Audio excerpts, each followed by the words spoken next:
네, 진행할게요.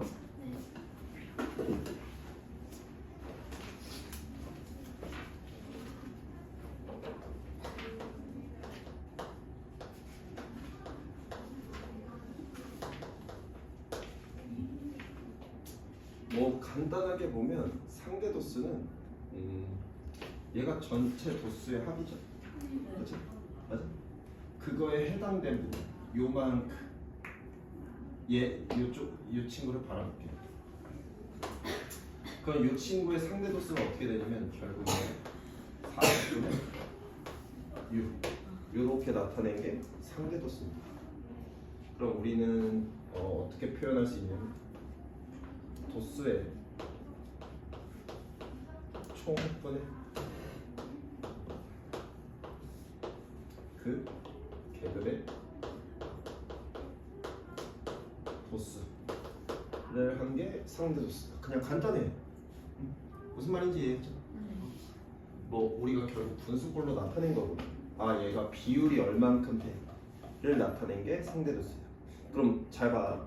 우리가 결국 도수를 알아도 얘가 얼만큼 들어있는지는 다 보이죠.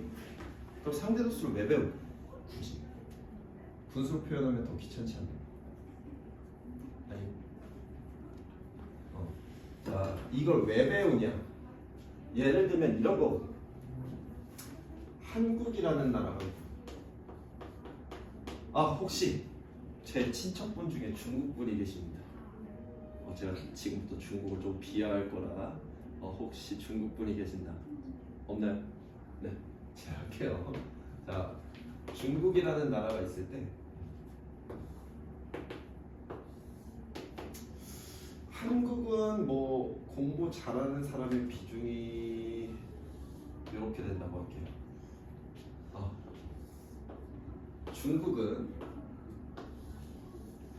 요만큼이 된다고 할게요. 네. 자, 우리 어차피 여기는 도수죠, 그렇죠? 네. 여기가 계급이 될 텐데,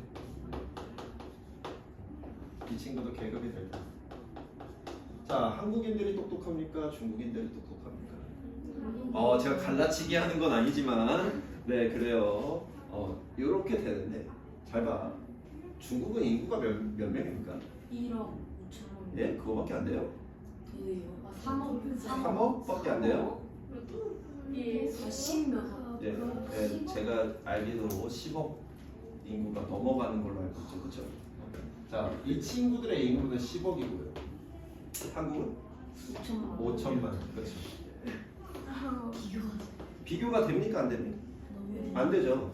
예를 들어서 중국에서 공부 잘하는 사람들은 요만큼이지만 요만큼의 숫자가 한국인의 공부 잘하는 요만큼 숫자랑 비교하면 어떨까?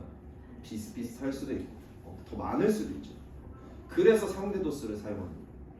그러니까 전반적으로 보면 한국인들이 어때? 똑똑하고 중국인들이 바보죠. 이런 말 함부로 하면 안 되지만 선생님이 인구의 차이를 보여주려고 이런 얘기를 한 거고.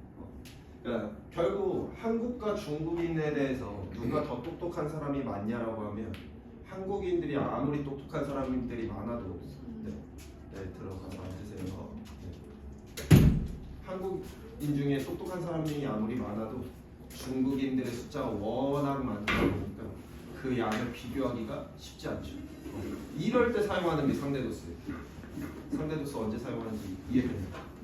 그러니까 우리가 그냥 단순하게 그냥 하나의 지표만 본다고 하면 굳이 상대도수를 사용할 필요가 없어요. 사실 물론 문제에서는 하나의 지표만 나오기도 하지만 사실 상대도수의 목표는 어떤 비교 불가능한 숫자들이 존재할 때 대략적으로 얘네가 더 똑똑해요, 얘네가 대략적으로 조금 덜 똑똑해요, 이런 걸 비교를 차이에 대한 비교를 하는 게 상대도수입니다. 무슨 말인지 이해했어요?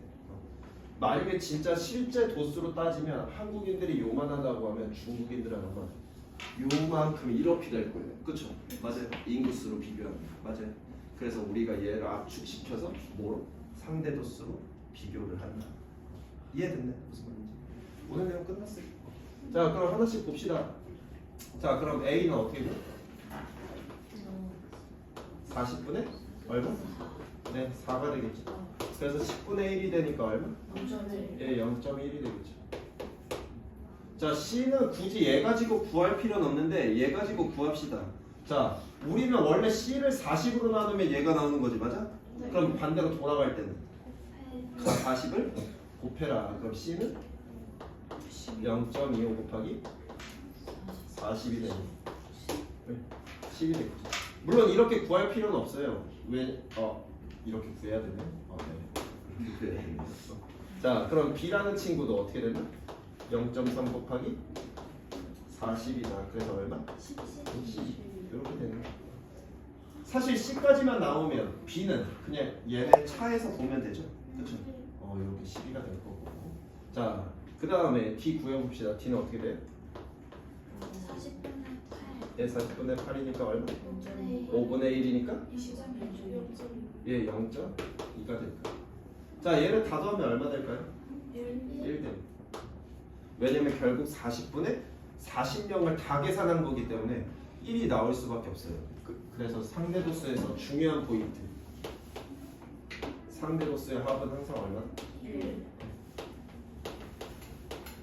답은 1. 여기까지만 기억하시면 됩니다. 됐나요? 네. 필수 문제 2번으로 넘어갈게요. 2번도 풀어야 되네요. 자, 점심시간, 식사 시간에 10번째로 짧은. 자, 짧으면 위에서 가야 돼, 아래에서 가야 돼? 예, 위에서 가야 되죠. 그래서 10번째 속한 애 어디입니까? 요 친구죠. 맞아요.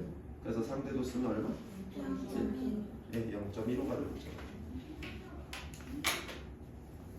네, 필수 문제 2번으로 갑시다. 결국 상대도수도 이제 히스토그램이나 도수 분포 다각형으로 그릴 거거든요. 근데 뭐 얘는 그려져 있으니까. 자, 도수가 가장 작은 게 구하래요. 누굽니까? 여기가 제일 작죠? 12. 12? 노 12 몇? 인가요? 아니죠? 나이죠? 12세이다? 16세 미만이 되겠죠. 자, 20세부터 24세 미만은 지금 이 친구 나타내는 얘 상대도수 얼마예요? 0.4점. 근데 우린 이 친구의 도수를 구하래. 어떻게 하라고? 전체 도수란? 맞아요. 그래서 얼마? 네, 16. 네, 16명이 됐다. 이해됐어? 네. 자, 그 다음 필수 문제 3번.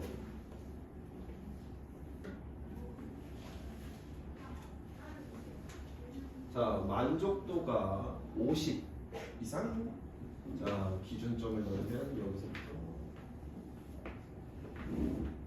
여기까지인가요? 자, 첫 번째 A 중학교의 상대도수는 얼마입니까? 0.28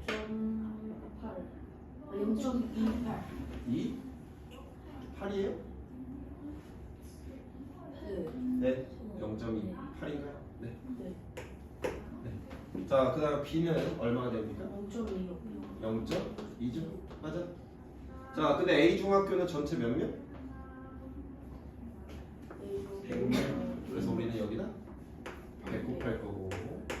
자, B 학교는 200명이라고 했으니까 200 곱하면 자, 각각 얼마입니까? 28이요? 네, 40. 자, 그럼 상대도수에서는 결과적으로 보면 그래프가 낮게 있다고 해서 적은 숫자가 아닌 거죠. 그렇죠? 맞아요. 무슨 말인지. 자, 그래서 뭐 차이 구하라고 했으니까 12명인가? 맞아요. 자, 그 다음 두 학교 중에서 60점 미만이라고 했으면 60 기준으로 봤을 때 60점 미만이면 여기 말하는 거죠? 맞아요? 네. 학생의 비율이 더 높은 곳은 어디입니까? 더 높은 곳은 누구예요? 이 B 중학교랑 A 중학교 있는데 A 있죠. 됐어요? 자, 만족도가 상대적으로 높은 건 어디야? 자, 결국 우리는 더 큰 쪽으로 보라는 얘기죠. 큰 쪽에서는 누가 더 크게 있어? B 중학교가 더 크게 있죠. 그래서 여기 써야 될 건 B 중학교 이렇게 되겠죠. 됐습니까?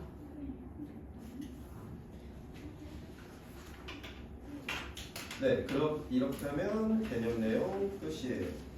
네, 우리 1학년 2학기 거 이 정도까지만 하면 개념 수업이 끝났습니다. 네, 이제 조만간 2학년 1학기 거 나갈 건데